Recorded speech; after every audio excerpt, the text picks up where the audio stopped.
Hi guys, hope you're doing pretty well. My name is Helen and welcome to another video of Expression, the DIY channel.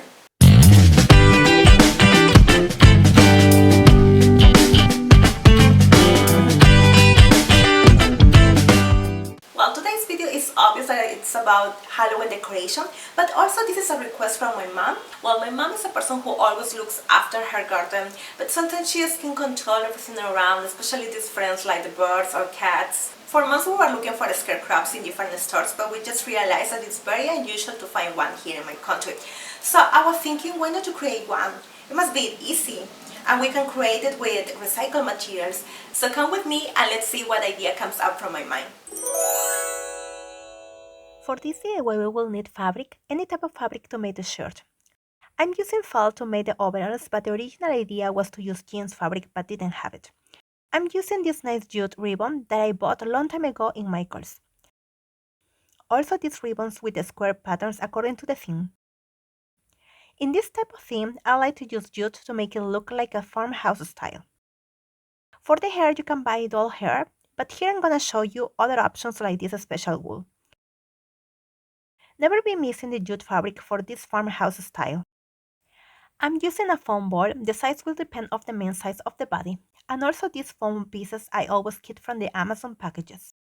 I could stick approximately 1 meter, that's the size I had, but you can get any size depending on the depth of the flower pot or any place you want to stand it. Acrylic paints the color of your choice, paint brushes, pencil and paper to make the templates, and some cool decoration like this pair of wiggly eyes. So let's start.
So guys, what do you think? Does it look like a skirt crop? Does it look scary or maybe too friendly? Do you think it's gonna scare the birds or the cats? Well, let's see what is gonna happen. I will let you know in the next video. But anyways guys, I'm still happy because I was able to make a skirt crop, or why not a Halloween decoration, but the most important that we used recycled materials. You know guys, I'm a big fan of recycling. For me, every craft idea is a new opportunity to help the world to be clean. Come on guys, let's start to recycle. I'm pretty sure you have a lot of things at home that you don't even use. Well, let me tell you that you have two options. You can donate to somebody else. I'm pretty sure that somebody will appreciate it. And the second option is that you can reuse it, give it a new look, give it a second chance. Come on guys, help us to keep protecting our home, the world. Guys, if you like this video, please don't forget to press the like button or the subscribe button if you haven't done it yet. And don't forget to share the video with your friends or in your social medias. That will help me a lot. Have an amazing day, take care of yourself, and see you next time. Ciao!